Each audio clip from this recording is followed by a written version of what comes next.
Bonsoir à toutes, bonsoir à tous. Merci d'être nombreux ce soir encore à participer à ce nouveau Jeudi de l'Ordre. Nous avons le plaisir d'accueillir trois intervenantes, trois de nos consoeurs. Patricia Haenel, médecin de santé publique, présidente du Corevi PACA Ouest Corse. Hélène Laroche, médecin du centre d'hémato-immunologie clinique de la PHM. Elle se présentera mieux tout à l'heure, elle a ajouté quelque chose. Julia Muriani, présidente du Collège de gynécologie médicale Marseille-Provence. Posez vos questions au fil des exposés, elles seront traitées à la fin comme d'habitude. Le prochain jeudi, c'est le 27, dans une semaine. Il nous tient tous à cœur, particulièrement à notre ami Guillaume Gorincourt, qui donne tout son talent et toute son énergie pour lutter contre la souffrance des étudiants en santé, des internes et des jeunes médecins. Interviendront, je le dis en vrac, on verra le détail après, Anne Degré, Nicolas Lunel, Alois Reyac, Laurence Marbach, Rachel Brochet et Valérie Oslender. Suivra une table ronde avec François Crémieux, Jean-Luc Jouve et un représentant du syndicat des internes de la PHM. Merci à notre présidente, merci à tous les membres de notre conseil, merci à toute notre belle équipe de la communication. Chers consoeurs, vous avez la parole. Je crois que c'est Patricia Haenel qui débute. Merci.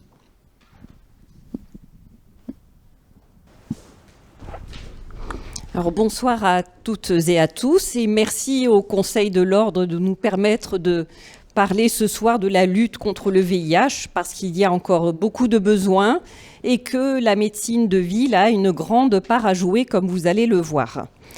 Donc je vais faire quelques petites introductions et puis je laisserai la parole à mes consoeurs pour développer qu'est-ce que c'est que la PrEP VIH et puis où en est-on sur les IST. Alors, je vais commencer par vous parler du Corevi et de ses missions. Donc, peut-être que vous n'avez pas entendu parler des Corevi. Alors, les Corevi, ce sont les comités de coordination régionale de lutte contre le VIH initialement, étendus ensuite aux hépatites virales et aux IST, aux infections sexuellement transmissibles, en fait, à des pathologies qui partagent tout ou partie des modes de transmission, des techniques de dépistage et des facteurs de risque. Et puis quand même, pour être un peu plus positif, s'orienter vers aussi une approche en santé sexuelle, en veillant à maintenir une bonne santé sexuelle. Donc c'est une instance régionale qui est aussi un centre de ressources pour vous tous. Alors, quelles sont rapidement les missions de ces Corevi, mais d'une autre, le Corevi PACA Ouest Corse?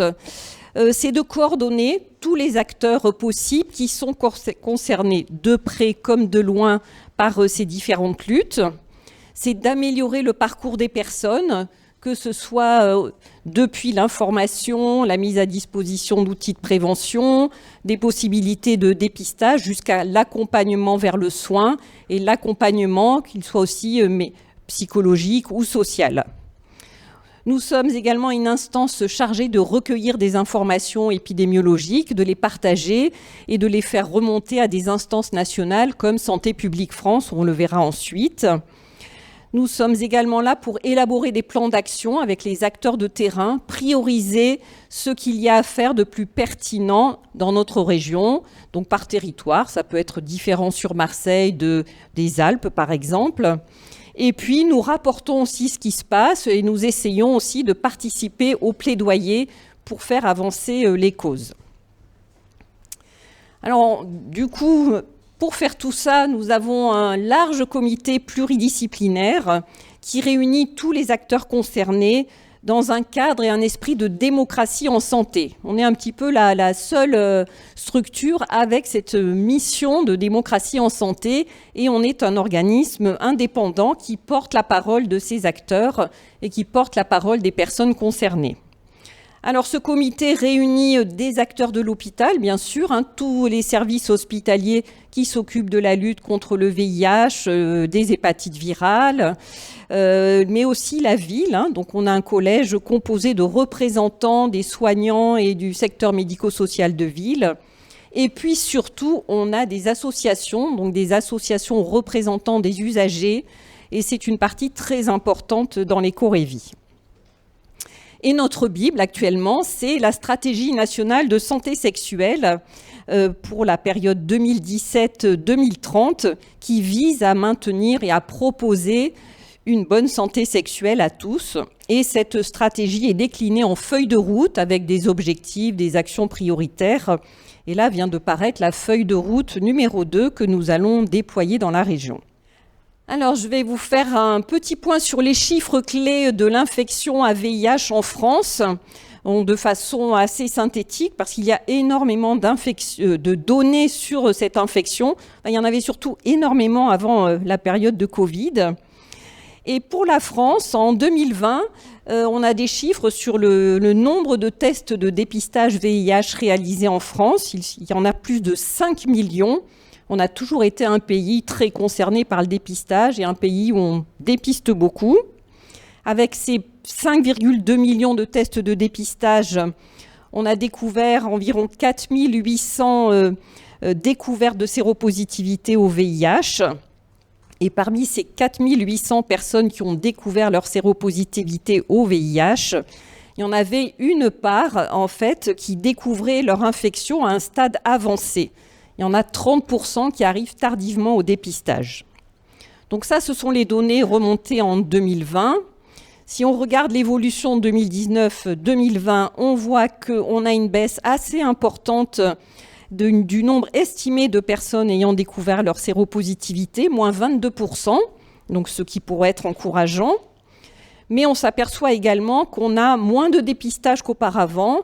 On en a moins 14%. Les années d'avant, on avait plus de 6 millions de tests de dépistage. Et puis aussi, on voit qu'il y a une augmentation de la part des personnes qui arrivent tardivement au dépistage.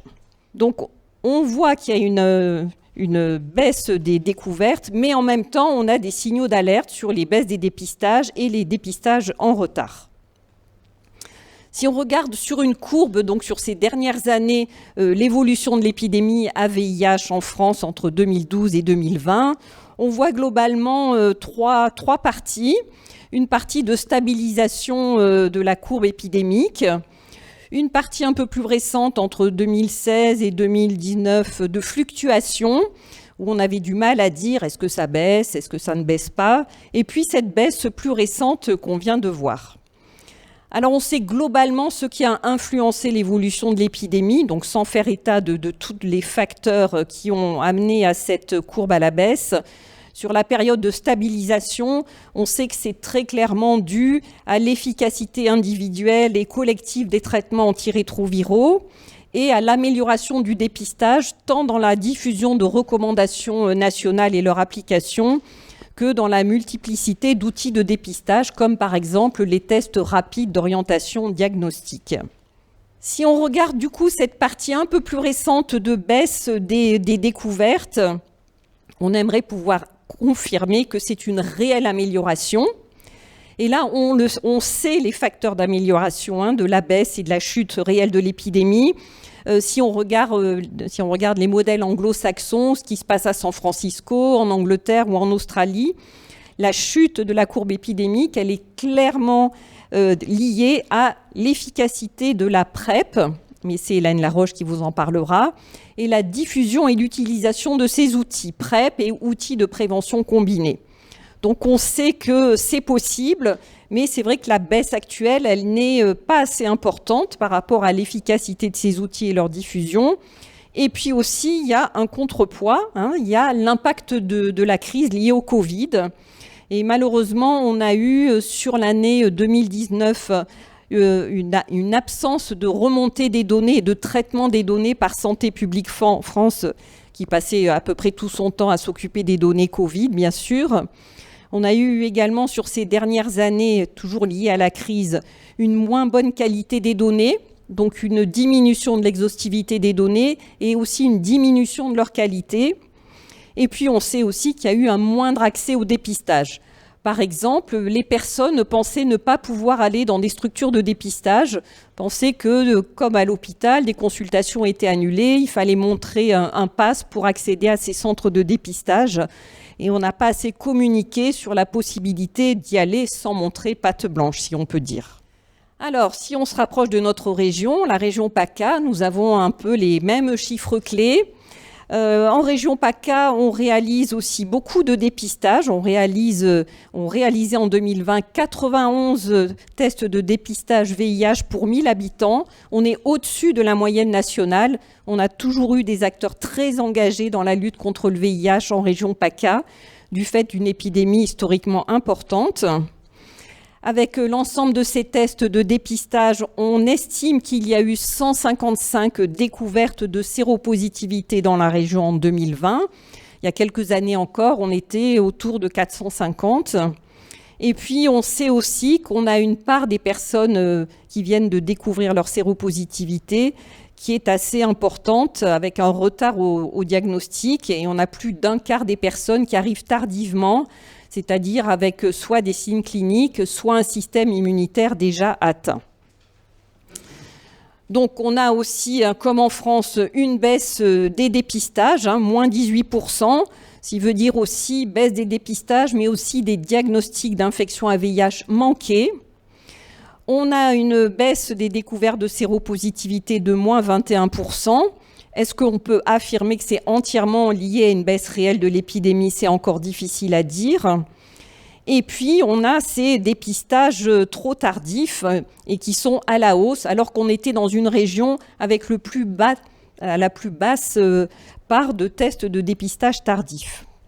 Et donc, tout ça, ça a un impact très important sur la lutte contre l'épidémie et la poursuite de l'épidémie. Parce que très clairement, c'est une perte de chance individuelle dans l'accès rapide à des antirétroviraux qui sont efficaces. C'est aussi une perte de chance individuelle dans l'accès à la PrEP, l'accès au dépistage et aux outils de prévention. Et du coup, c'est un risque collectif de transmission du VIH avant la mise sous traitement. Mais Hélène, je crois que tu en parleras, puisqu'on sait maintenant que les antirétroviraux ont des bénéfices individuels pour améliorer l'espérance de vie des personnes, mais aussi présentent un bénéfice collectif puisqu'ils arrêtent la transmission du virus dans certaines conditions. Et donc voilà, cette introduction, c'était vraiment pour vous dire que nous toutes, tous, on peut contribuer à mieux prévenir, à mieux dépister, à mieux traiter pour en finir avec l'épidémie du VIH. Et je vous ai mis ces deux photos pour vous rappeler qu'actuellement, il y a une grande exposition sur le VIH-Sida au MUCEM qui a été organisée avec les acteurs de la région parisienne et de la région PACA. C'est une très belle exposition donc, qui fait l'historique de l'épidémie à VIH et qui rappelle les enjeux actuels dans la région PACA et pourquoi l'épidémie n'est pas finie. Donc je vous encourage à aller la voir et vous verrez que c'est une exposition qui est très centrée sur comment en finir avec les discriminations, avec les stigmatisations, comment lutter contre les inégalités sociales de santé qui sont le lit de beaucoup d'épidémies, que ce soit pour le VIH comme pour le Covid. Voilà, je n'en dirai pas plus et je vais passer la parole à Hélène qui va enfin vous dire ce que c'est que la PrEP VIH. Bonsoir à tous. Donc moi je suis le docteur Hélène Laroche. Merci beaucoup de m'avoir invitée donc à vous présenter ce qu'était la PrEP. Donc je suis donc médecin à l'hôpital à Marseille et également donc vacataire dans un centre de dépistage anonyme et gratuit qui a été ouvert par l'association AIDS à Marseille. Donc la PrEP, la prophylaxie pré-exposition du VIH, c'est un traitement médicamenteux en comprimé qui regroupe donc 2 antirétroviraux, le tenofovir disoproxyl et l'emtricitabine, qui sont 2 molécules qu'on utilise depuis maintenant 15 ans pour traiter la pathologie VIH. Ce médicament est indiqué pour des personnes qui sont à un risque d'exposition au VIH et permet de protéger du risque de transmission en assurant une concentration efficace au niveau des muqueuses exposées au VIH. Cette prophylaxie est très efficace, de l'ordre de 94% d'efficacité, sachant que sur des études, on voit que les échecs sont liés à l'inobservance, on en parlera après. C'est une très très grande efficacité quand on voit par exemple que l'utilisation du préservatif chez les hommes ayant des rapports sexuels avec les hommes n'a une efficacité que de l'ordre de 67%. Donc la PrEP, c'est arrivé en France en 2016, initialement en restriction temporaire d'utilisation, où elle était indiquée qu'à des personnes à très haut risque. Elle a rapidement obtenu donc l'AMM, et la même année, il y a eu le générique donc du Truvada qui est paru, ce qui a permis de baisser le coût rapporté à la PrEP. 2018, l'extension des critères d'indication. Et enfin, tant attendu, en juin 2021, les recommandations de la HAS qui permettaient donc la primo-prescription de la PrEP en ville et donc qui permettaient de sortir d'un usage uniquement très spécialisé à l'hôpital ou en Cégide. Il faut savoir que donc la PrEP a fait la preuve d'un rapport coût-efficacité par de nombreuses études, par le nombre d'infections au VIH qui étaient évitées. La France a fait le choix, ce qui n'est pas le cas dans tous les pays, de rembourser, de prendre en charge à 100% cette prophylaxie. Donc les chiffres vous ont été largement présentés par Patricia, je reviendrai rapidement là-dessus. Moi, je me suis intéressée surtout aux chiffres avant le Covid parce que c'est vrai que c'est très difficile de se rendre compte de ce qui se passe réellement depuis le Covid. En pratique, donc, le nombre de nouvelles contaminations au VIH en France depuis une dizaine d'années, c'est autour de 6 000 nouveaux cas par an. Pour la première fois en 2018, on a vu une baisse de 7%, ce qui était très encourageant, mais largement insuffisant quand on voit effectivement qu'à San Francisco, depuis l'arrivée de la PrEP, il y a une baisse de 50% des nouvelles contaminations, ou encore en Angleterre, une baisse de 20% depuis l'arrivée de la PrEP. Il faut savoir aussi que cette baisse des nouvelles contaminations, elle concerne quasiment exclusivement les hommes ayant des rapports sexuels avec les hommes nés en France, alors que l'épidémie du VIH concerne encore plus de la moitié des personnes hétérosexuelles, dont pour la totalité des nouvelles contaminations, 35% de femmes. Et effectivement, quand on regarde les chiffres d'utilisation de la PrEP en France en 2019, avant le Covid, on voit que c'est quasiment exclusivement des hommes d'un âge moyen de 37 ans, résidant en Île-de-France pour 45% d'entre eux, et seulement 7% sont bénéficiaires de la CMU complémentaire. Donc en pratique, la PrEP, c'est un outil qui est très intéressant, mais on le voit qui est largement, qui n'est vraiment pas assez utilisé et qui mériterait largement d'être développé sur tout le territoire et à d'autres publics. Donc les recommandations HAS juin 2021 replacent déjà les critères d'indication en étendant la PrEP à toute personne, en explicitant que toute personne peut être candidat à la PrEP à un moment de sa vie, selon son contexte de vie sexuelle. Quand on décide de mettre quelqu'un sous PrEP, c'est donc une approche individualisée qui doit être faite en tenant compte des rapports présents, mais également passés et futurs. Les recommandations insistent aussi sur le fait que toute demande de PrEP doit être entendue, même si les risques d'exposition ne semblent pas majeurs, et qu'une demande de PrEP pour améliorer la qualité de vie sexuelle doit également être entendue. C'est une décision partagée entre le patient et le médecin. Ces recommandations rappellent les critères donc, à haut risque d'acquisition du VIH, en précisant bien, donc, encore une fois, qu'il ne s'agit pas des critères de sélection de mise sous PrEP, mais que c'est plutôt des outils qui servent à guider la discussion avec le patient.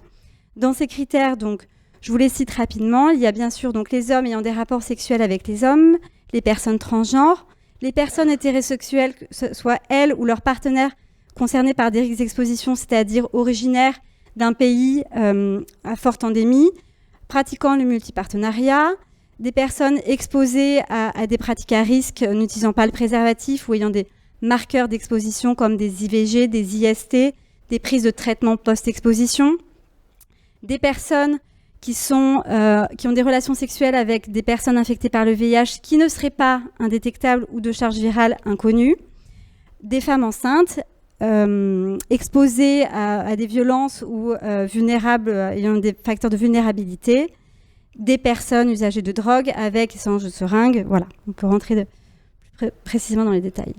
Donc en pratique, comment ça se passe la PrEP? Donc comment elle se prend? Il y a 2 schémas de prise possibles. Le schéma classique, une prise de 1 comprimé par jour qui confère une protection dès le 7e jour de prise, donc un peu comme une pilule contraceptive. Ce schéma-là, il est possible donc chez tous les publics et il est recommandé en cas d'arrêt donc de respecter un délai de 7 jours après le dernier rapport à risque. Deuxième schéma possible, le schéma discontinu ou à la demande, qui a été un schéma validé par une grande étude française menée par le professeur Molina, l'étude Hypergay, qui consiste à protéger les rapports ponctuels, donc par une prise ponctuelle de traitement. Donc ce serait la prise de 2 comprimés avant le rapport, 2 heures, entre 2 heures et 24 heures avant le rapport, puis on poursuit 24 heures après, au moins 2 jours après le dernier rapport. Donc pour vous donner un exemple concret, quelqu'un qui aurait des rapports sexuels, par exemple, le week-end, il démarre sa sexualité donc le vendredi soir, il prend ses cachets, ses 2 comprimés 2 heures avant, il démarre son activité, il continue le samedi 1 comprimé, dimanche 1 comprimé, il arrête son activité sexuelle, il poursuit le traitement au moins 2 jours, donc lundi, mardi.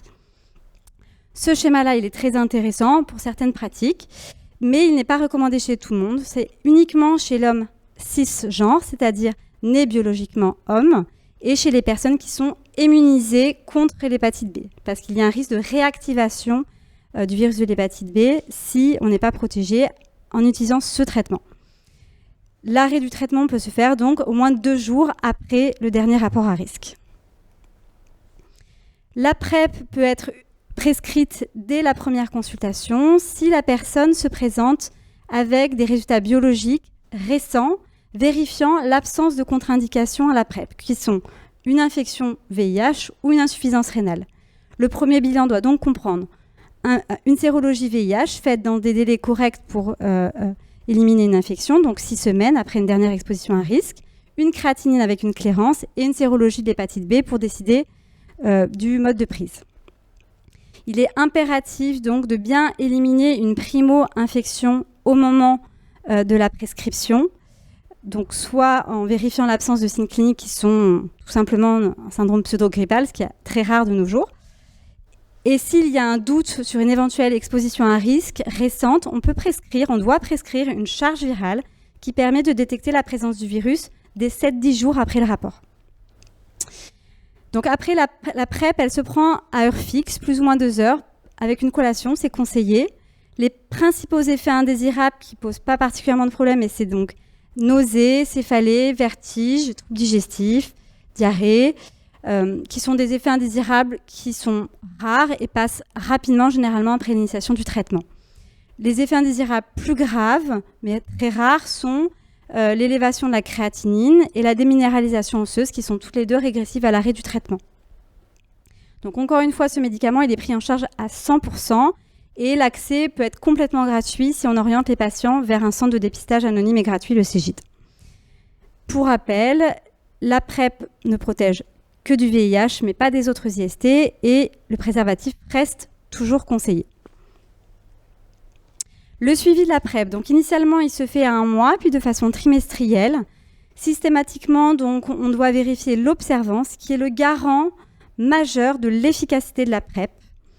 On doit vérifier donc le risque également d'interaction, donc très peu d'interactions, principalement les médicaments néphrotoxiques, donc les anti-inflammatoires notamment, qui peuvent être des fois largement utilisés par des patients. Il n'y a pas d'interaction avec les contraceptifs, avec l'alcool, avec les substances psychoactives. Et en cas de doute, je vous ai mis un site sur lequel vous pouvez vérifier les interactions qu'on utilise avec tous les médicaments antirétroviraux. Le bilan biologique doit être fait donc initialement 1 mois après l'instauration de la PrEP, puis tous les 3 mois. Systématiquement, on doit avoir une sérologie et une créate et un bilan hépatique. Et après, on peut proposer un bilan d'IST selon les pratiques de notre patient.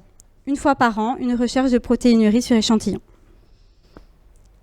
Le bilan IST, je laisserai Julia le développer plus longuement tout à l'heure, mais en 2 mots, donc une sérologie de l'hépatite B, une sérologie de la syphilis, une PCR chlamydia gonocoque aux sites qui sont exposés, donc autoprélèvement vaginal chez la femme, premier jet d'urine chez l'homme, et plus ou moins anal, pharyngé selon les pratiques. Sérologie de l'hépatite C, également selon certaines pratiques, donc les hommes ayant des rapports sexuels avec les hommes, notamment ceux ayant des pratiques extrêmes, des rapports pendant les règles. La sérologie de l'hépatite A pour le risque de rapport avec péril orofécal. Cas particulier des adolescents, donc depuis 2018, le rapport d'experts autorisait donc la prescription de la PrEP chez les adolescents, mais les recommandations donc précisent qu'il est préférable de les voir plus fréquemment en raison du risque d'inobservance chez cette population. L'adolescent qui souhaite maintenir la confidentialité peut être accompagné d'un adulte majeur de son choix, et en cas de volonté d'un suivi complètement anonymisé, on peut l'orienter vers le Cégide. Les cas d'inobservance, donc il existe différents algorithmes selon si on est en schéma continu ou discontinu pour dire qu'il y a un risque d'inefficacité de la PrEP. Donc vous aurez accès au diaporama par la suite, donc vous pourrez retrouver cet algorithme. En pratique, s'il y a un risque de mauvaise efficacité de la PrEP, il faut orienter le patient vers un traitement post-exposition, qui est un traitement qui comprend donc une trithérapie prise pendant 28 jours, dans les 48 heures après un rapport à risque d'infection. Donc ce traitement est accessible soit dans les centres spécialisés, soit dans les Cégides, soit aux urgences de l'hôpital si on est en dehors des horaires d'ouverture. Je vous ai remis ici les résultats de l'étude NRS Prévenir du professeur Molina, qui rapporte donc la PrEP en vraie vie. Donc 3 ans de suivi, 3000 participants, 98% d'hommes ayant des rapports sexuels avec les hommes, ce qu'on voit actuellement. La moitié des participants donc, qui sont en PrEP discontinue. 361 infections par le VIH évitées. 6 participants qui ont été infectés par le VIH. Tous, je dis bien tous, avaient interrompu la PrEP. Donc il n'y a pas de cas d'inefficacité de la PrEP. Mais ce sont bien des gens qui ont arrêté, c'est pour ça que ça n'a pas marché. Un seul cas de résistance chez quelqu'un qui avait repris la PrEP sans contrôler une sérologie VIH au préalable. Une tolérance très satisfaisante, aucun arrêt pour toxicité rénale et seulement 3 arrêts pour effet indésirable digestif. L'arrêt de la PrEP, donc, il est recommandé donc, en cas d'insuffisance rénale, en cas d'anomalie de la fonction rénale, de recontrôler de façon rapprochée le bilan et éventuellement d'adresser vers un spécialiste. Il est recommandé d'arrêter la PrEP s'il y a une baisse de la clairance inférieure à 60 ou si on a une dégradation rapide de la fonction rénale. Encore un petit rappel pour l'hépatite B. Si nous avons une infection par l'hépatite B chronique, un portage chronique, il est recommandé de se référer à un spécialiste avant d'arrêter la PrEP, car il y a un risque de réactivation de l'hépatite B. Dans tous les cas, en cas d'arrêt de la PrEP, que ce soit pour raison médicale ou pour le souhait du patient, il est indispensable de bien repréciser au patient de reprendre les mesures de prévention comme le préservatif s'il ne l'utilisait plus. Donc la PrEP, c'est un très bon outil pour protéger du VIH, mais c'est aussi un outil pour pouvoir parler de la qualité de la santé affective, et sexuelle, ce qui est un objectif de santé publique, comme vous l'a dit Patricia. C'est l'occasion de faire le dépistage et de traiter les IST, qui sont elles-mêmes responsables d'une plus grande infection par le VIH. C'est l'occasion de mettre à jour les vaccinations, le papillomavirus maintenant possible chez l'homme jusqu'à 27 ans, l'hépatite B, l'hépatite A, de discuter des pratiques, de proposer la réduction des risques, de discuter des consommations, notamment les consommations lors de rapports, le chemsex, le slam, de discuter des rapports de vulnérabilité et de violence, qui sont encore bien trop fréquentes. Encore une fois, comme vous disait Patricia, la prévention du VIH ne repose pas que sur la PrEP, mais sur d'autres outils. Le préservatif interne-externe, donc depuis peu, il faut le noter que c'est remboursé par la sécurité sociale, 2 marques, la marque Eden et Sortez Couvert, c'est encore trop mal connu. Un outil indispensable, le dépistage du VIH et des IST, les traitements médicamenteux, le fait de traiter une personne séropositive et de le rendre indétectable permet d'éviter des transmissions. La personne ne risque pas de transmettre autour d'elle si elle est bien traitée et bien suivie.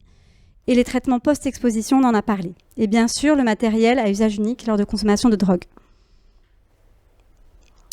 Là, je vous parle de la PrEP sous forme de comprimés à prendre donc en continu ou en discontinu, mais il faut savoir que la PrEP est en plein essor et qu'il y a beaucoup de molécules et de combinaisons qui sont à l'essai, que ce soit sous forme donc, de PrEP orale, de traitement en long-acting, en injectable, tous toutes les semaines, tous les mois, tous les 2 mois, tous les 6 mois, sous forme d'implants, des anticorps neutralisants, et chez la femme, des outils en combinant des hormones contraceptives. Il y a énormément de recherches et d'actualité en ce moment sur la PrEP à venir. Voilà, donc en conclusion, la PrEP, très grande efficacité individuelle et collective, un pilier de la prévention diversifiée du VIH. L'implémentation de la PrEP est à diffuser. Heureusement, depuis juin, c'est possible maintenant pour tout le monde en ville, à diffuser. Un accès plus ouvert vers la PrEP, et pourquoi pas vers un self-screening des personnes. La PrEP comme porte d'entrée pour promouvoir la santé sexuelle. Beaucoup de molécules en développement, c'est pas fini la PrEP. Et encore une fois, la PrEP, ça protège du VIH, mais pas du reste. Je vous ai mis, pour continuer, si vous voulez une formation plus complète, le lien vers FormaPrEP, qui est un site qui a été mis à disposition des médecins de ville pour se former sur différentes thématiques, que vous retrouvez également sur les recommandations. Le contact pour les Marseillais de mon centre où j'exerce, des Cégides, du Corévi. Et les liens utiles, que ce soit pour l'aide à la prescription ou la documentation à remettre aux patients. Je vous remercie.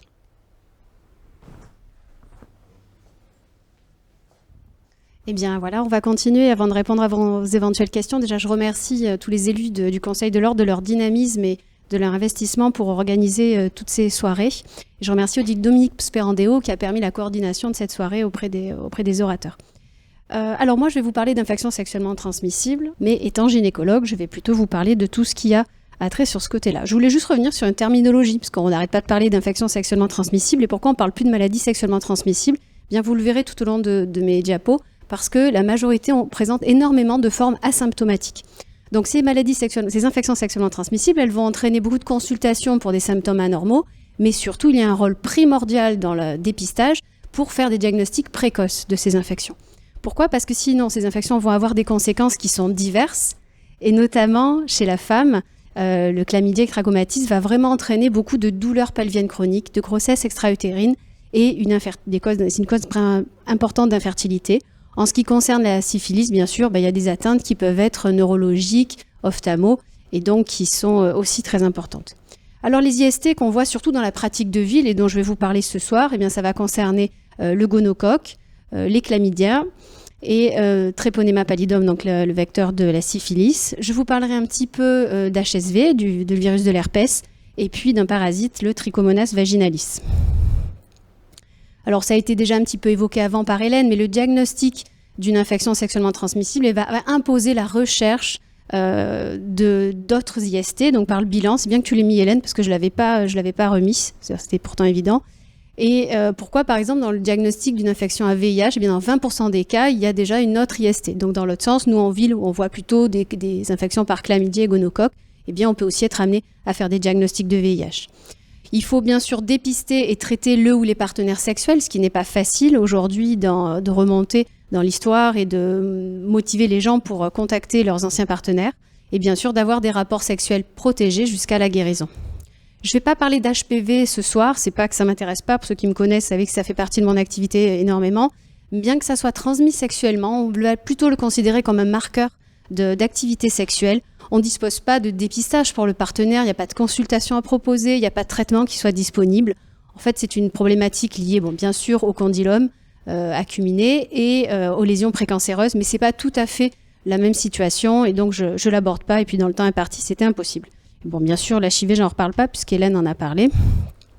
Alors, en termes de symptômes, qu'est-ce que ça va pouvoir donner, ces infections sexuellement transmissibles ? Bien, pour que ça soit pour les hommes et pour les femmes, on peut retrouver des ulcérations génitales, donc principalement l'herpès par fréquence, et puis aussi bien sûr le chancre de la syphilis. Chez la femme, on va retrouver principalement des infections génitales basses avec des cervicites, mais il peut aussi y avoir des signes d'urétrite, puis des infections génitales hautes qui ne vont pas être forcément secondaires à une infection génitale basse, ça peut être d'emblée le diagnostic, donc soit salpingite, soit endométrite. Donc chez la femme, principalement, c'est chlamydia et gonocoque. Chez l'homme, les symptômes principaux, c'est l'urétrite qui peuvent se compliquer en orchite ou en prostatite. Et puis là aussi, on retrouve les mêmes germes, Neisseria gonorrhoeae, chlamydia trachomatis et mycoplasma genitalium.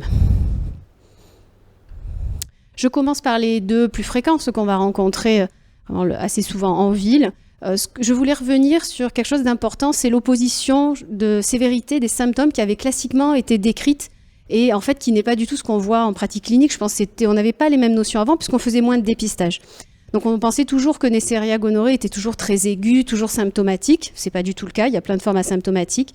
Et que le chlamydia était plus subaigu. Eh bien non, en fait tout se voit dans les deux infections. Il y a beaucoup de co-infections entre ces deux IST, même si le chlamydia est beaucoup plus fréquent, entre 7 et 10 fois plus fréquent. En près dans les études, bon, c'est un peu large l'écart, mais entre 2 et 24% de co-infections. Bien sûr, pour tout ce qui est Neisseria gonorrhée, on va retrouver beaucoup plus d'infections chez les hommes ayant des rapports sexuels avec des hommes, puisque ça représente 62% des tests positifs. Alors même si je vais essayer de pas trop faire catalogue, mais en même temps, il faut bien que je détaille un petit peu chaque infection. Donc le gonocoque, voilà, j'insiste sur ça, c'est sur le côté asymptomatique. L'incubation en moyenne, elle est entre 2 et 7 jours. Les hommes se plaignent de quoi? Ils ont surtout des urétrites aiguës.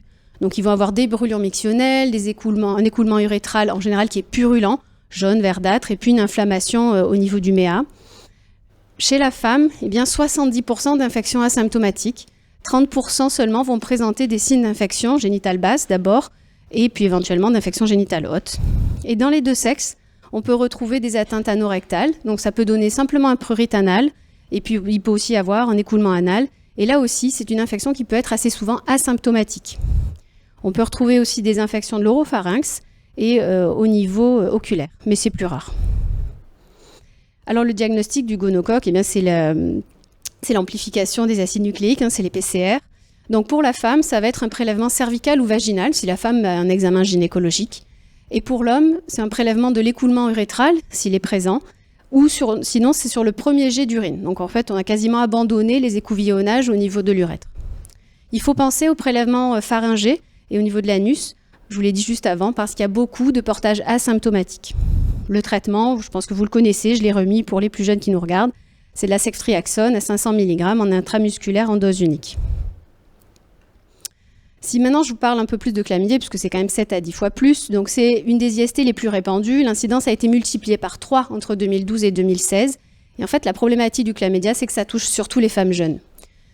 60 à 70% ne savent pas qu'elles sont infectées, et vous voyez la durée moyenne d'infection à chlamydia asymptomatique, c'est 1,4 ans. Donc en fait, les patientes ne se savent pas du tout porteuses. Bon, il y a aussi beaucoup de problématiques de réinfection, soit avec le même partenaire s'il n'a pas été traité, soit parce qu'il y a changement de partenaire, et donc plus les personnes sont jeunes et plus le taux de réinfection est important. Il y a quand même 20 à 25% des personnes qui vont guérir spontanément de l'infection, donc si elles ne le savent pas bien sûr et qu'elles ne sont pas soignées. La gravité de cette infection, la problématique, eh bien, c'est sa découverte tardive, et notamment, je suis gynéco, donc forcément je vous parle plus des femmes, mais c'est parce que le retentissement, il est plus sévère chez les femmes. Le chlamydia, il est responsable de 50% des salpingites et 70% des infertilités tubaires. Et donc 15% des femmes qui sont porteuses de chlamydia vont avoir une infection génitale haute, avec donc des conséquences. Il avait établi lors des recommandations de la DHS un modèle statistique qui donc avait calculé que pour 1000 infections à chlamydia trachomatis, il y avait à peu près 170 infections génitales hautes, 70 salpingites, 2 grossesses extra-utérines et 5 infertilités tubaires. Notre façon de voir les choses, c'est la prévalence de l'infection chez les moins de 30 ans. Donc vous voyez 3,2% des femmes sont porteuses, et donc ça fait une femme sur 30. Moi souvent je ramène ça à ma journée de consultation. Faites une journée de consultation de 30 patients, donc vous en avez eu une porteuse de chlamydia. Et un petit peu moins chez les hommes de porteurs asymptomatiques, 2,5. Bon, l'incubation c'est très compliqué pour chlamydia, on ne sait pas, du coup, sur quelques jours, quelques mois. De toute façon, c'est pas très important. Mais ce qui du coup est important pour cette infection, eh bien c'est le dépistage. L'idée, c'est la réduction de la prévalence de l'infection et donc des risques à long terme pour les femmes. J'ai commencé par les symptômes cliniques chez l'homme. Il y a un peu moins sur cette infection de porteurs asymptomatiques chez l'homme, c'est 10%. Et c'est le principal agent des urétrites non gonococciques. Bon, il peut y avoir des complications et le fameux syndrome de Fissinger-Leroy-Reiter, avec vraiment un sexe ratio 50 hommes pour une femme, qui associe donc une conjonctivite bilatérale, des polyarthrites asymétriques qui va surtout toucher les grosses articulations des membres inférieurs, il peut avoir une atteinte tendineuse et des signes aussi cutanéo-muqueux. Il existe aussi chez l'homme des anorectites à souche qui sont non L, donc c'est quasiment exclusivement pour les hommes ayant des rapports avec des hommes, et c'est souvent aussi dans les co-infections avec le VIH. Dernière chose que je voulais citer, c'est même si c'est moins fréquent, c'est la lymphogranulomatose vénérienne. Donc ça aussi, c'est en fait dû à les sérovars L1, L2, L3, donc de chlamydia trachomatis. C'est une infection qui est en réémergence depuis les années 2000, toujours chez les HSH, et beaucoup de formes sont asymptomatiques. Dans 70% des cas, cette infection est associée au VIH. En termes cliniques, ça va donner une rectite, donc avec des ténesmes, des douleurs rectales, constipation. Il peut y avoir aussi un écoulement anal. Et ce qui est caractéristique, c'est la lymphadénopathie, c'est classiquement appelé le bubon. Donc c'est une adénopathie inguinale qui est unilatérale et qui en fait va se fistuliser à la peau en plusieurs petits pertuis comme une pomme d'arrosoir. Le diagnostic de cette infection se fait soit sur le pus ganglionnaire ou sur l'écoulement rectal. Donc c'est par la PCR chlamydia aussi. Mais bon, pour savoir le génotypage, c'est dans des centres spécialisés. Bon, le traitement, je vous l'ai remis, c'est la doxy, 100 mg x 2 pendant 3 semaines. Alors, je m'attarde un peu plus sur l'infection à chlamydia chez les femmes. Donc, vous voyez, j'ai pas de pointeur là, mais donc on part de l'infection à chlamydia. Donc, il peut avoir de la guérison, je vous ai dit 20-25%. Il peut avoir des réinfections. L'infection à chlamydia peut passer en infection génitale haute, mais guérir aussi, sans avoir donné de symptômes. En salpingite et guérir aussi. Mais ça peut aussi continuer d'évoluer et donc être pourvoyeur de grossesse extra-utérine et d'infertilité tubaire. Chez la femme, je vous disais, la majorité des infections sont asymptomatiques. En tout cas, quand on a des symptômes, ça va surtout être des symptômes de cervicite. Donc, ce sont des leucorrhées qui sont pas toujours différentes des leucorrhées physiologiques. Bon, c'est souvent blanc, mais ça peut être un peu jaunâtre. Mycopurulence, là, c'est plus facile à diagnostiquer. On va avoir un col qui paraît un petit peu inflammatoire, qui saigne au contact. Difficile, ça se diagnostique, parce qu'on a aussi beaucoup de femmes, quand on fait un frottis, qui saignent, donc c'est pas un signe spécifique. Ce qui est intéressant, c'est que des fois, il y a des signes urinaires. Elles vont se plaindre de syndrome urétral, de cystalgie, de dyspareunie. Et les spottings, c'est important. Si vous avez une patiente qui va se mettre à saigner en dehors des règles, en milieu de cycle, alors qu'il n'y avait pas de raison particulière, que c'est inhabituel, eh bien, ça fait partie des examens qu'il faut faire à ce moment-là. Il faut leur faire une PCR chlamydia. Et puis, si l'infection génitale basse n'est pas diagnostiquée et puis continue son évolution, c'est une infection qui est ascendante et passe en infection génitale haute par le canal cervical et qui va atteindre l'endomètre, les trompes. Là aussi, les signes ne sont pas spécifiques puisque ça donne des douleurs pelviennes, mais qui sont difficiles de différencier d'autres douleurs. Il a une possibilité, je l'ai dit, de guérison, mais bien sûr aussi d'aggravation vers les lésions tubaires. Donc, et tout le problème du chlamydia, je vous le redis là, c'est le retentissement au long terme qui va donner en fait une inflammation pelvienne avec des douleurs chroniques chez des femmes qui présentent donc ces douleurs est difficile à étiqueter puisqu'on ne s'est pas rendu compte de cette infection à chlamydia. Bon, les salpingites qui peuvent être aiguës ou subaiguës, donc ça c'est un diagnostic qu'on peut faire avec des dilatations tubaires. Les grossesses extra-utérines, donc 5% des grossesses extra-utérines sont liées au chlamydia. Et puis l'infertilité tubaire, on pense que c'est 1/3, donc c'est quand même plus important. Bon, le syndrome de Figs, Hugh et Curtis, moi j'en ai vu une fois. C'est une périhépatite, donc ça veut dire qu'il y a une inflammation qui va atteindre jusqu'au foie, et donc ces patients qui ont des douleurs dans l'hypochondre droit, en plus des douleurs souvent pelviennes. Voilà, c'était une photo pour vous montrer, vous voyez, c'est pas particulièrement caractéristique, le col rouge, des leucorrhées blanches, mais on peut voir ça dans plein de consultations sans qu'il y ait de chlamydia. Alors les tests de dépistage, on peut donc prélever les 4 sites, génital pour la femme, urinaire pour l'homme ou l'écoulement urétral, anorectal et pharyngé. 2 choses sur lesquelles je voulais revenir, il ne faut pas faire de PCR sur les urines chez les femmes. Ça n'a pas d'intérêt, c'est beaucoup moins sensible. Chez les femmes, il faut faire le prélèvement vaginal ou cervico-vaginal, parce que si la patiente est en consultation avec un examen gynécologique, on en profite pour le faire.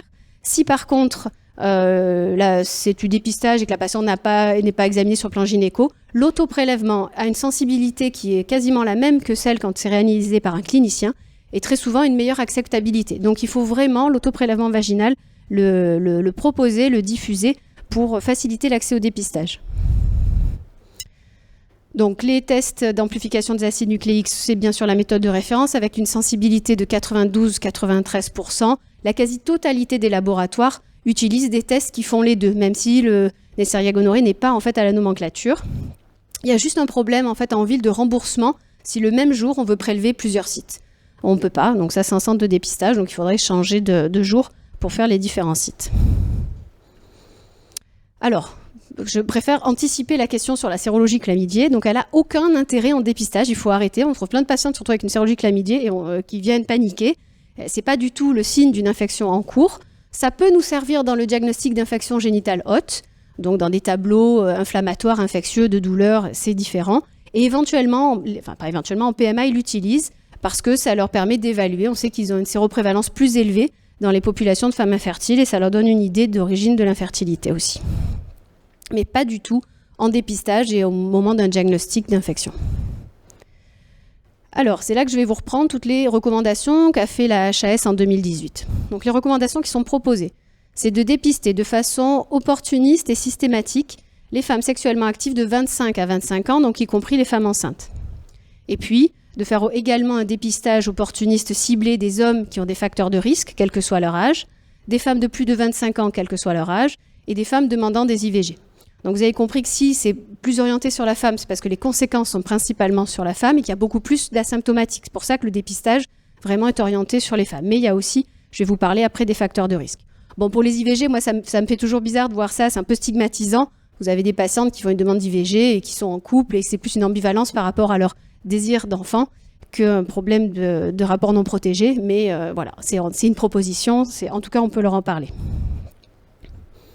Je vous cite justement les facteurs de risque. Donc les facteurs de risque qui doivent faire aux hommes et aux femmes de plus de 25 ans, c'est au moins 2 partenaires dans l'année, un changement récent de partenaire, une personne qui a à ce moment-là un autre diagnostic d'IST ou dont le partenaire a eu un diagnostic d'IST, s'il y a des antécédents d'IST, les HSH, et les personnes en situation de prostitution ou ayant subi une agression sexuelle. Alors si le test est négatif, dans cette population, on va le refaire annuellement s'il y a de nouveau des rapports non protégés avec de nouveaux partenaires. En revanche, si le test est positif, on va le refaire 3 à 6 mois après le traitement. Et on propose aux hommes ayant des rapports sexuels avec des hommes à haut risque d'infection, je ne vous ai pas mis les critères, de les refaire tous les 3 mois.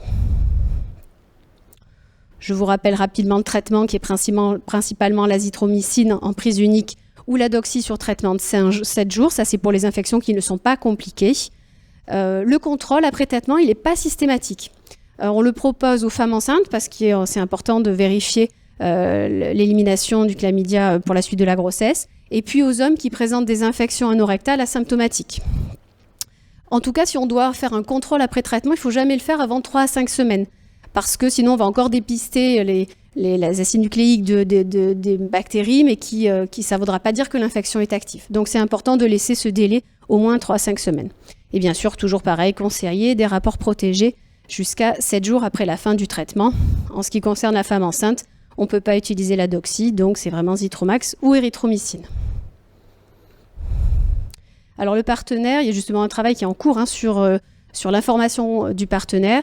C'est qu'il faut essayer vraiment de pouvoir transmettre le résultat au partenaire tout en respectant les impératifs juridiques et éthiques.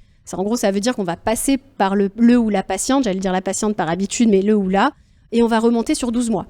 Donc, on va leur demander de contacter les partenaires qu'ils ont eus avec des rapports non protégés sur les 12 derniers mois. En fait, on leur propose de faire une consultation à la recherche de symptômes ou de faire directement les tests de dépistage ou de traiter aussi systématiquement s'ils ne veulent pas faire de consultation ou de tests. Je vous parle quelques minutes de Trichomonas vaginalis, donc qui n'est pas embêtant comme le chlamydia parce qu'il n'y a pas de retentissement au long cours, c'est plus les problèmes cliniques que ça occasionne. Donc c'est un parasite, le Trichomonas. En fait, chez les femmes, elles vont avoir une vulvovaginite aiguë. Elles vont avoir des leucorrhées qui vont être un peu jaune verdâtre, mousseuses, il y a des petites bulles d'air à l'intérieur, souvent malodorantes. Et la différence, par exemple, par rapport avec une vaginose bactérienne, c'est qu'elles vont avoir le vagin la vaginose peut avoir les mêmes pertes. Le vagin va être assez rouge, on appelle ça framboisé. Bon, l'incubation, c'est 7 à 10 jours. Et souvent, elles associent un prurite, des brûlures et des saignements pendant les rapports. Donc, oui, c'est assez symptomatique. Ça, c'est des patientes qui appellent et en disant « j'ai un problème, ça n'a pas du tout au niveau de mes pertes, j'ai mal, etc. » Il y a quand même 20% de formes asymptomatiques aussi de trichomonas chez la femme. En revanche, chez l'homme, la quasi-totalité des infections sont asymptomatiques, 90%. Il y en a seulement 10% qui présentent une urétrite. La façon la plus simple pour faire le diagnostic, c'est l'examen direct. Donc chez la femme sur le prélèvement vaginal ou chez l'homme sur le prélèvement d'écoulement, quand il y en a un. On les traite par Secnol, 2 grammes, quand c'est pas en rupture. Assez souvent, on va proposer, enfin c'est pas souvent, pour cette infection-là, on va proposer, notamment quand moi j'ai une infection chez la femme, c'est le traitement systématique du partenaire. Parce que vous voyez, les formes sont asymptomatiques, mais pourtant c'est très contagieux, et donc ils sont assez souvent infectés. Voilà, je vous montre à quoi ça ressemble, des leucorrhées pour ceux qui font des examens gynéco. Donc là, le col et le vagin sont très rouges, avec des leucorrhées assez liquides, un petit peu verdâtres et mousseuses. Ça, c'est une autre forme, ça c'est quand des fois on les voit en colposcopie, donc ça peut faire des espèces de bulles comme ça, et qui prennent différemment les colorants. Et on parle aussi de colpite léopard, ça fait des petits amas lymphoïdes inflammatoires rouges qu'on peut voir directement sur la photo de droite, des zones rouges, et après en colposcopie c'est différent. Allez, je passe à l'herpès, je crois que c'est le dernier. Non, j'ai la syphilis après. Désolée, il y en a beaucoup, hein.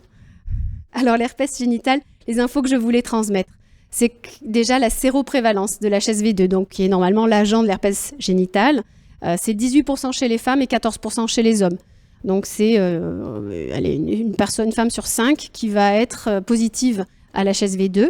Mais on sait aussi qu'il y a des infections d'herpès génital à HSV1 chez la femme.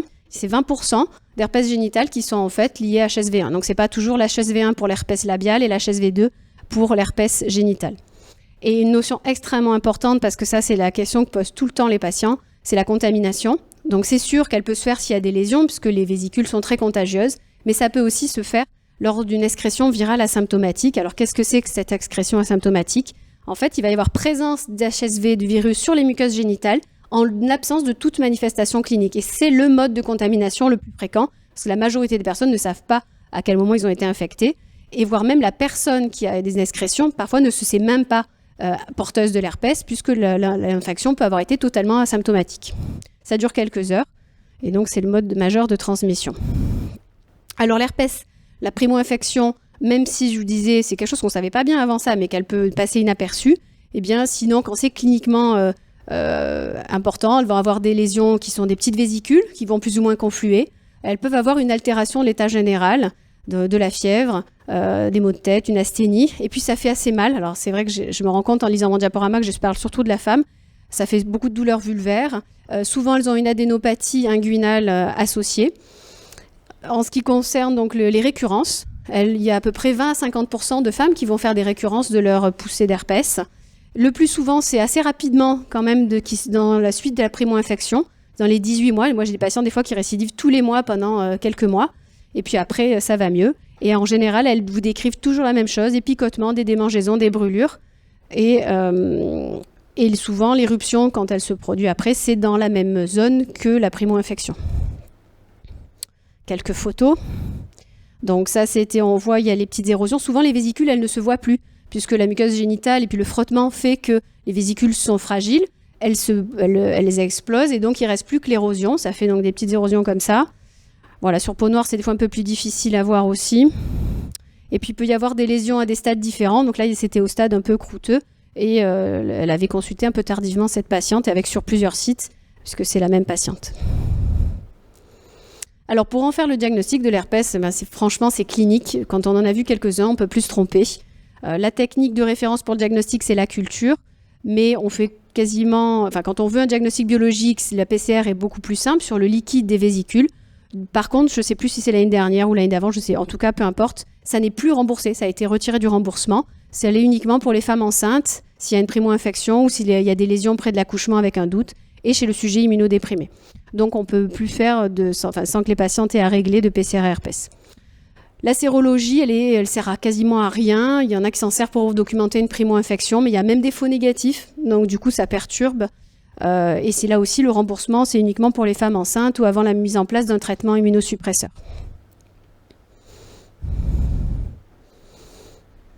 Le traitement, c'est le valacyclovir, donc avec des durées différentes en fonction si c'est primo-infection ou récurrence. Et on peut même faire une prévention des récidives quand la patiente a énormément de récidives par an. Si elle a 6 poussées par an, eh bien, on va lui donner un traitement préventif pendant plusieurs mois. Allez, je finis avec la syphilis. Donc la syphilis, l'incidence est toujours en augmentation, en particulier pour les HSH. La transmission se fait par les muqueuses, que ce soit génitale, anale, buccale. Il y a aussi une transmission transplacentaire. La gravité, il y en a deux. La syphilis congénitale quand c'est transmis de la mère à l'enfant, et puis sur certaines localisations, donc le système nerveux central et l'œil. On va diviser l'infection à syphilis précoce, donc qui est de moins d'1 an, là où il y a beaucoup de tréponèmes et donc avec beaucoup de contagion. Et ça comprend la syphilis primaire et la syphilis secondaire. L'atteinte neurologique, à ce moment-là, profonde, elle est plutôt rare, donc on ne fait pas de ponction lombaire systématique. Et puis le traitement va varier en fonction de si c'est une syphilis primaire ou secondaire. Les syphilis tardives, c'est au-delà d'1 an, c'est beaucoup plus rare, je le développerai pas beaucoup. Il faut savoir qu'il existe des formes qui ne sont pas symptomatiques de la syphilis. Alors le chancre, on l'a tous appris, le chancre syphilitique. Donc en moyenne, c'est 3 semaines après le comptage. Alors le chancre, il est constant, mais on ne le diagnostique pas constamment, parce qu'il peut se situer sur des muqueuses profondes, par exemple au niveau du col, au niveau de la muqueuse anale. C'est une ulcération unique, qui n'est pas douloureuse, avec un fond qui est induré et qu'on caractérise de propre. Il y a en général une ou plusieurs adénopathies associées. Souvent, elles sont inguinales, mais en fait, ces adénopathies, par rapport à la lymphogranulomatose, elles ne sont pas inflammatoires, elles ne se fistulisent pas. Et que ça soit le chancre ou les adénopathies qui sont associées, ça va disparaître en quelques semaines. Ça, c'était pour la syphilis primaire. Donc la syphilis secondaire, ça va témoigner de la dissémination hématogène du tréponème. Et seulement 1/3 des patients infectés vont développer une syphilis secondaire et dans l'année qui suit le chancre. Ces patients vont faire des manifestations cutanées et muqueuses, donc ils sont en mode d'entrée dans le diagnostic, quand le chancre n'a pas été diagnostiqué. Donc en premier, ça va faire un aspect de roséole. Donc c'est des macules qui vont apparaître au niveau du tronc, qui vont rester 1 ou 2 mois, je vous montre 2 photos après. Et ça mime tout à fait, par exemple, un pityriasis rosé de Gibert. Un petit peu plus tard, 3e, 4e mois, c'est plutôt des syphilides. Là, on est sur des palpules qui sont plus sombres, squameuses, qui touchent volontiers la plante des mains et des pieds, les mains et les pieds, et ça guérit en quelques mois. Et ça va volontiers aussi ressembler à du psoriasis. Donc c'est un des diagnostics différentiels. Et puis encore plus tard, il peut y avoir d'autres plaques plus en relief, plus érosives. Vous voyez, donc c'est des petites macules, c'est plat, c'est rosé, c'est un peu disséminé, principalement sur le tronc. Et ça, donc, c'est la partie des syphilides, donc sur les mains et les pieds. C'est un petit peu plus sombre, vous voyez, c'est squameux légèrement, il y a un tout petit peu de blanc. Et c'est assez caractéristique aussi quand c'est sur les plis palmaires, où ça à cheval dessus, c'est caractéristique. Voilà, syphilis tertiaire, j'ai pas d'expérience, mais c'est rarissime. Et ça donne vraiment des infections plus profondes et compliquées. La neurosyphilis, donc l'atteinte du système nerveux central, elle peut être présente à tous les stades, mais beaucoup moins fréquemment au début, et donc elle va donner des signes soit de méningite, soit d'atteinte au niveau des paires crâniennes ou ophtalmo. Alors le diagnostic, c'est la sérologie. Donc ça va être un test tréponémique automatisé qualitatif. Donc ça va témoigner de l'infection par le tréponème, mais pas de l'activité. C'est très spécifique, ça n'a pas d'intérêt par contre pour le suivi de l'infection, pour savoir si le traitement est efficace. Si ce premier test, le TT, est positif, à ce moment-là, on fait un test non tréponémique quantitatif qui, lui, va avoir un intérêt dans la suivi de l'activité. En moyenne, la sérologie devient positive 10 jours après le chancre. Je vous marquais juste l'interprétation. Donc le TPHA, c'est un TT, mais qui est plus utilisé depuis 2015, qui est remplacé par un test automatisé qualitatif. Donc quand les deux sont positifs, c'est que c'est une syphilis non guérie. Quand seulement le TT est positif et le VDRL négatif, c'est qu'une syphilis qui guérit ou récente. L'inverse, ce sont des faux positifs et qui peuvent se voir dans les SAPL, dans les maladies auto-immunes. Et bien sûr, négatif, soit il n'y a pas de syphilis, soit c'est que c'est trop tôt. Et donc, il ne faut pas hésiter, notamment lors d'un diagnostic d'ulcération, de chancre. Il faut refaire la sérologie 2 semaines après. C'est ma dernière diapo. Donc, ce que je voulais dire, Patricia Haenel en a parlé au début, c'est qu'il y a quand même une baisse de recours au dépistage en 2020, que ce soit pour le VIH ou les infections sexuellement transmissibles bactériennes. Et donc, cette situation entraîne quand même un retard au diagnostic et une circulation plus importante de ces IST. Et donc, bien sûr, c'est le but de ce soir, c'est de vous parler de dépistage. Et donc, il faut absolument en parler aux patients, pouvoir parler de sexualité, pouvoir parler de prise de risque et de leur proposer très facilement le dépistage et favoriser, notamment chez la femme, l'auto-prélèvement vaginal pour éviter l'examen gynéco qui est assez souvent un frein chez les femmes jeunes. Voilà, je vous remercie. On va répondre aux questions. Eh bien, un grand merci à toutes les trois pour cette belle présentation. Avec beaucoup de dynamisme, vous avez même réussi à presque casser le décor.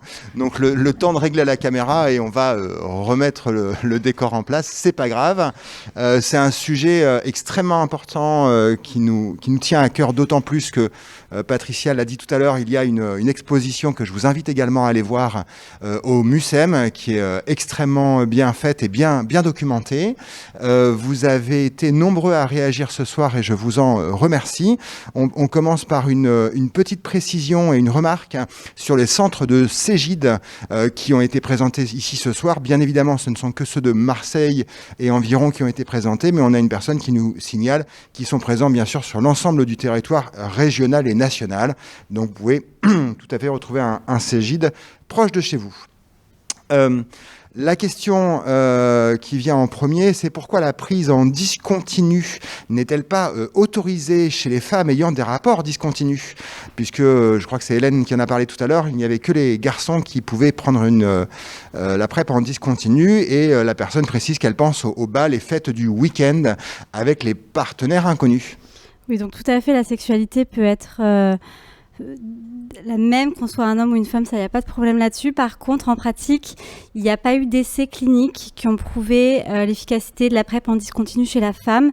Et les essais qui ont été faits chez la femme montreraient qu'il n'y a pas la même diffusion des antirétroviraux dans les muqueuses vaginales, ce qui fait qu'il n'y a pas les mêmes protections et a priori une moins bonne protection chez la femme.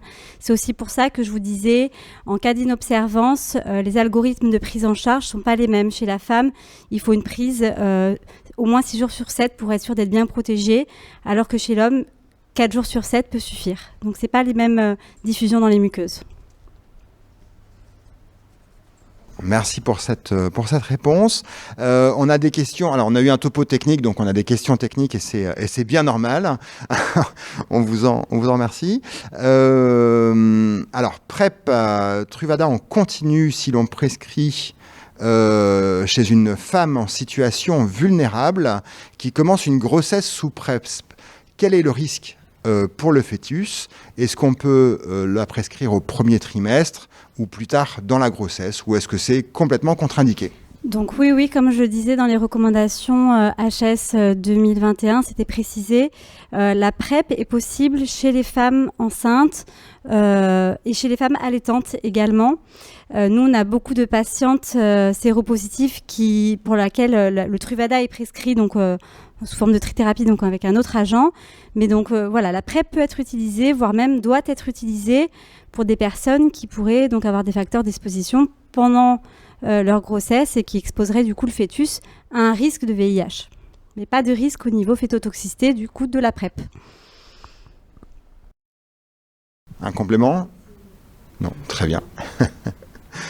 Allez, encore une question presque de posologie et de modification de traitement ou non.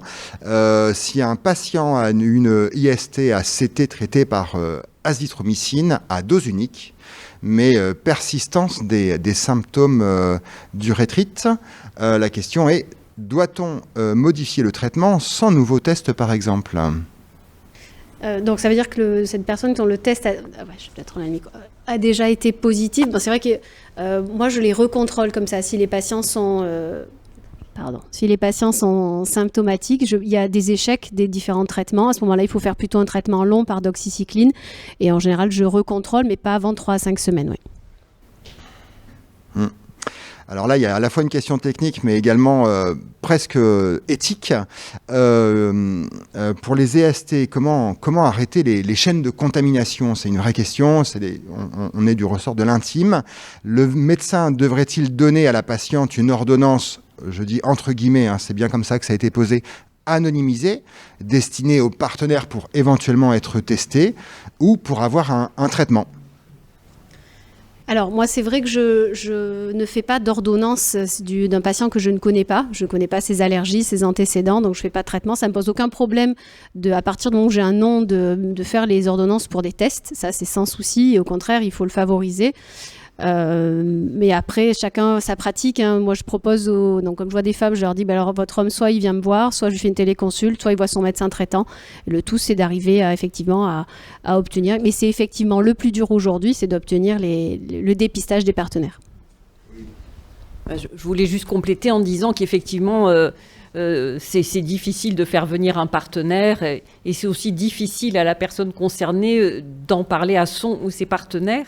Et notamment, il y a tout un travail autour de ce qu'on appelle la notification aux partenaires pour aider les personnes à en parler. Alors, c'est freiné en France par le dispositif de la CNIL, qui, avec la crise Covid, a pris un peu du plomb dans l'aile, on va dire. Mais effectivement, il y a tout à repenser aussi pour faciliter la parole aux partenaires et le faire venir également pour prendre le traitement en même temps, parce que l'idée, c'est qu'ils soient traités tous les deux en même temps. Et ce qui est aussi important, c'est qu'il y a dans certains endroits, il est mis en place en fait d'envoyer des SMS anonymes en fait en disant vous avez été en contact avec un ou une partenaire infecté par le chlamydia, le gonocoque, etc. Et donc ça, c'est une des propositions qui est faite pour essayer de pouvoir remonter la chaîne de contamination. Surtout quand c'est 1 an, ça peut faire pas mal de partenaires. Et en général, la patiente, elle n'a pas très envie de rappeler des partenaires avec qui elle n'est plus en couple. Alors, c'est développé dans les pays anglo-saxons, qui ont aussi un temps d'avance dans beaucoup d'aspects de santé publique. Après, il y a des essais en France, il y a des outils qui se développent, mais il faut voir dans quelles conditions on est sûr de pouvoir respecter le secret professionnel, et que ce soit bien accepté. Grand merci pour cette réponse, parce que c'était vraiment une question piège. Non, pas de traitement, pas d'ordonnance sans avoir vu le patient, bien évidemment. Et merci d'avoir répondu et conforté l'ensemble des personnes qui nous écoutent ce soir à respecter les écrits médicaux, parce qu'une ordonnance, c'est pas un simple papier, c'est pas un simple morceau qu'on donne avec une écriture dessus. Ça engage votre responsabilité, et à la fois civile, pénale et ordinale. On a fait un jeudi de l'ordre sur ce sujet, où on a parfois des médecins qui sont très embêtés parce qu'ils sont au cœur d'un conflit familial ou professionnel, et ils écrivent parfois des choses qui peuvent les mettre en cause par ailleurs. Une dernière question peut-être sur l'autoprélèvement pour les recherches de CT. Se fait-elle avec prescription obligatoirement ? Alors à ma connaissance, oui, c'est-à-dire qu'il faut forcément avoir une ordonnance, en tout cas pour que ça soit pris en charge. Si la patiente va sans ordonnance, ça va être à sa charge. Après, elle peut se rendre justement au centre de dépistage où là, elle n'a pas besoin d'ordonnance et où elle va pouvoir avoir les différents prélèvements pour les IST. Il ou elle. Parfait, écoutez, on vous remercie énormément pour cette présentation. Jacques en a parlé tout à l'heure concernant le prochain jeudi de l'ordre qui sera dès la semaine prochaine. On a un peu bousculé l'agenda, mais c'est pour le bien, rassurez-vous. On va parler d'un tout autre sujet qui concerne la souffrance des étudiants en santé et des internes. Pour la présentation de ce soir, vous la retrouverez sur le site du Conseil départemental des Bouches-du-Rhône en tapant sur votre moteur de recherche préféré CDOM 13, et vous avez les jeudis de l'ordre en visio. Le jeudi prochain, donc, c'est la souffrance des étudiants en santé et des internes, avec le président de l'AMNEF, le président de l'INPH, le président de l'INSI et d'autres structures qui encadrent les internes. Et il y aura derrière une table ronde avec des invités de marque, puisque François Crémieux sera présent, ainsi que le professeur Jean-Luc Jouve. François Crémieux étant le directeur général de la PHM, et Jean-Luc Jouve, le représentant de la CME. Merci à tous de nous avoir suivis. Bonne soirée, à très bientôt au Conseil de l'Ordre.